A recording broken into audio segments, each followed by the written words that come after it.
Chers compatriotes, après plusieurs années de silence et de retenue qu'imposait mon statut d'homme d'État, je me sens dans l'obligation de briser ces devoirs, car le salut de notre peuple en dépend. Les élections de 2018, qui ont consacré une passation pacifique du pouvoir pour la première fois en RDC, ont été soumises à un challenge dont l'objectif était la déstabilisation à la libyenne de tous les pays.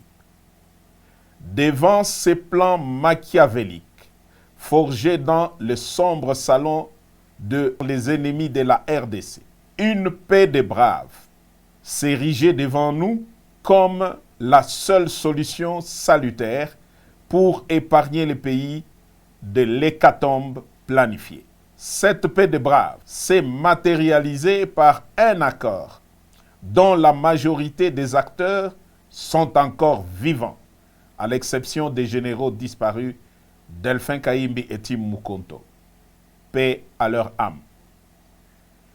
L'opinion tant nationale qu'internationale retiendra que l'enjeu exclusif qui avait motivé la signature de cet accord, c'est l'alternance pacifique entre un président entrant et un président sortant sans effusion de sang, comme cela a toujours été le cas depuis l'indépendance. Force est de constater que cet acquis indéniable est malheureusement mis en mal gravement par Félix Antoine Tshisekedi, qui en était le plus grand bénéficiaire.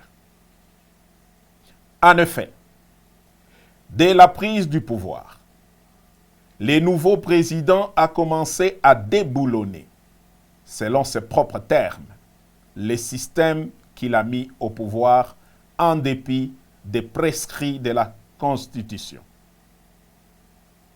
Son pouvoir a été caractérisé par des antivaleurs et des mots qui, aujourd'hui, mettent en péril l'unité du pays. Je cite: la corruption institutionnalisée, les tribalismes à outrance, la prédation des richesses du pays en détruisant le cycle de la croissance économique dont tous les agrégats macroéconomiques étaient favorablement ouverts au début de son mandat. L'instrumentalisation et la tribalisation de la justice, les assassinats politiques, ainsi que le crime d'État dans le Katanga et dans l'Est de la République. La paralysation et la caporalisation du Parlement, symbole de la démocratie. L'affaiblissement de l'armée et du système de défense par les tribalismes et les traitements à la tête du client. La gouvernance par défi, en muselant la presse et en violation de tout le droit de l'homme auquel le pays avait souscrit par une ratification solennelle des traités internationaux en la matière. Pour preuve, l'arrogance et menaces publiques dans les discours au Kasaï et à l'étranger à l'encontre des opposants politiques. La mort de l'opposant Chérubin Okende est tout sauf un hasard. Le non-respect des accords nationaux, régionaux, et j'en passe. Au dernier sommet de l'ONU, Fachi a raté l'occasion de se taire à 3 mois de la fin de son mandat. Dès lors, les devoirs et le patriotisme m'interpellent et m'appellent.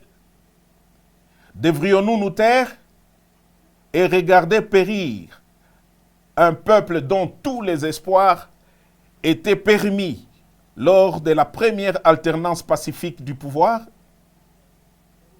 Tshisekedi a perdu toute légitimité en reniant l'accord qui lui a permis d'accéder au pouvoir. Il est aujourd'hui comme un inconscient qui joue avec le feu dans une poudrière. Nous taire ou nous résigner serait trahir ce peuple qui a droit à espérer mieux. L'armée et la police, ainsi que toutes les forces de défense du pays, ne sont plus liées au devoir d'obéir dès lors que le commandant suprême est devenu lui-même un danger par son immaturité, son incompétence notoire, son népotisme et son comportement tribaliste qui menace l'unité nationale. Les élections prochaines seront le feu qui va embraser la poudrière.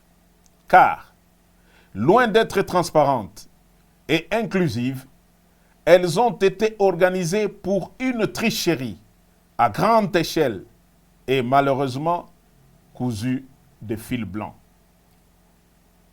J'en veux pour preuve. 1. La répartition des sièges ne représente pas la vérité démographique de province et les faits en faveur de milieux sociaux favorables à Fachi. 2. La CENI est fortement tribalisée, ainsi que toutes les chaînes de commandement pour l'organisation des élections, à savoir A. La chaîne de commandement des opérations électorales. B. La chaîne de financement des opérations électorales. Et C. La chaîne de sécurisation des opérations électorales.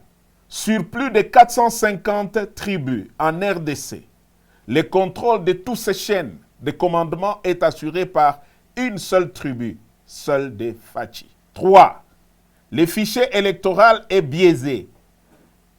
Certains kits électoraux sont et continuent à être dans le main de pro-Fachi, qui attendent de bourrer les urnes au moment venu. À cela s'ajoute l'enrôlement massif des mineurs dans les grands Kasaï pour bourrer les urnes en faveur de Fachi. La CENI devient donc un piège, un vaste complot contre la démocratie.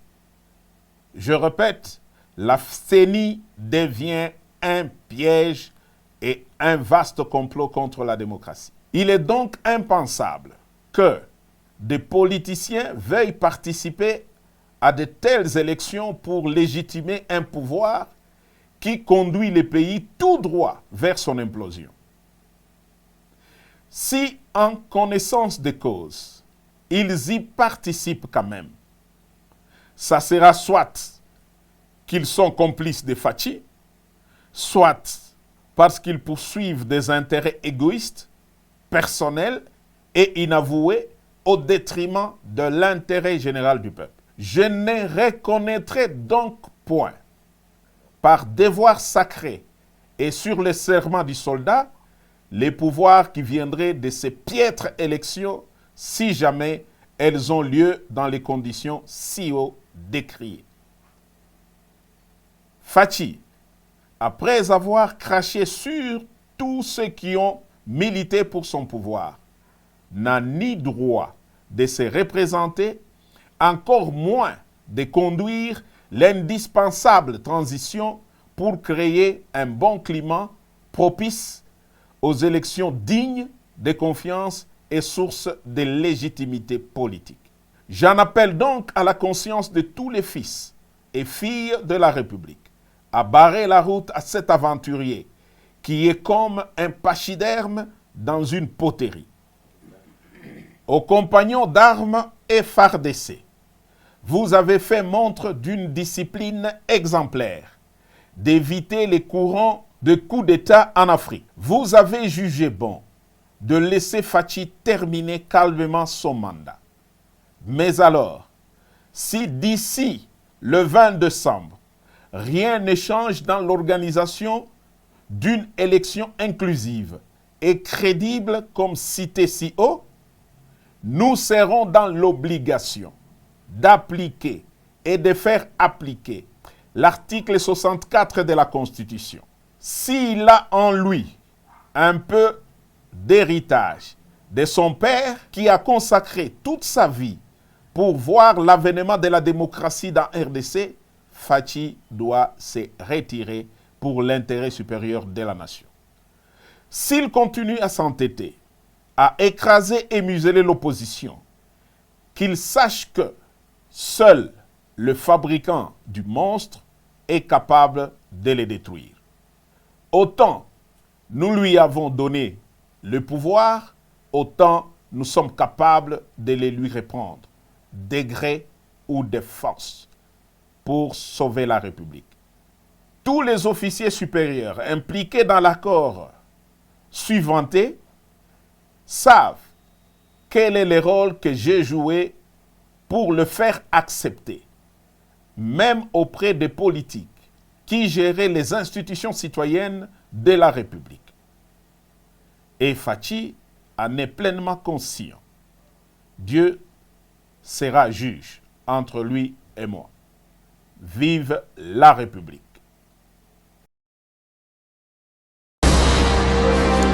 Abonnez-vous massivement à Gombo News.